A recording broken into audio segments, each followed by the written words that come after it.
अपने अपने रोल के बारे में सुमित मलिका किस तरह से करते हैं अपने रोल को explore.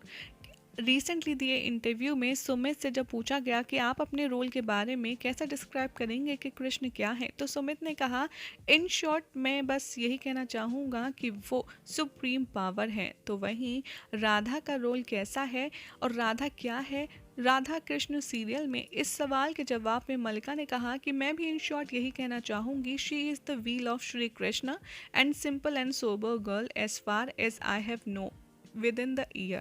and it's all about love, purity which she carries in herself, peak of love. To explain why Radha Krishna is love, यानी कि अगले सवाल में जब ये पूछा गया कि राधा कृष्ण को प्रेम से तुलना करके क्यों देखा जाता है, तो सुमित ने मलिका की तरफ से जवाब देते हुए कहा कि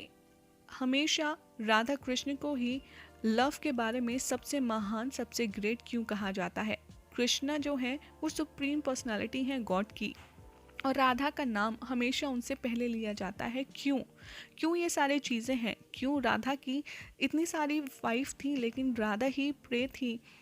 राधा ही मेन थी कृष्ण के लिए, आखिर ऐसा क्यों होता है। इन सारे सवालों का जवाब आपको हमारे शो में मिलेगा। मतलब जो डेफिनेशन ऑफ प्योर लव होती है, जो आजकल की जनरेशन कहीं ना कहीं मिस कर रही है, वो इस सीरीज़ में दिखाया गया है। बेसिकली लव जो है वो डिस्क्राइब करता है राधा कृष्ण को, और हमारे शो से आप प्योरिटी, सिंसियरिटी, ऑनेस्टी और लव यही सीखने वाले हैं। वेल, सुमित ने बिल्कुल ठीक कहा कि राधा कृष्ण में जो प्रेम की पराकाष्ठा, जो प्रेम का सही मतलब दिखाया गया है, वो शायद ही किसी और टीवी सीरियल में दिखाया जाता हो, और इसीलिए हाई रेटिंग्स के साथ हो या फिर लोगों के बीच खास की बात, हमेशा से ही राधा कृष्ण को लोगों ने अपना और अपनी रियल लाइफ से जोड़ करके देखा है, उन्हें प्यार भी किया है।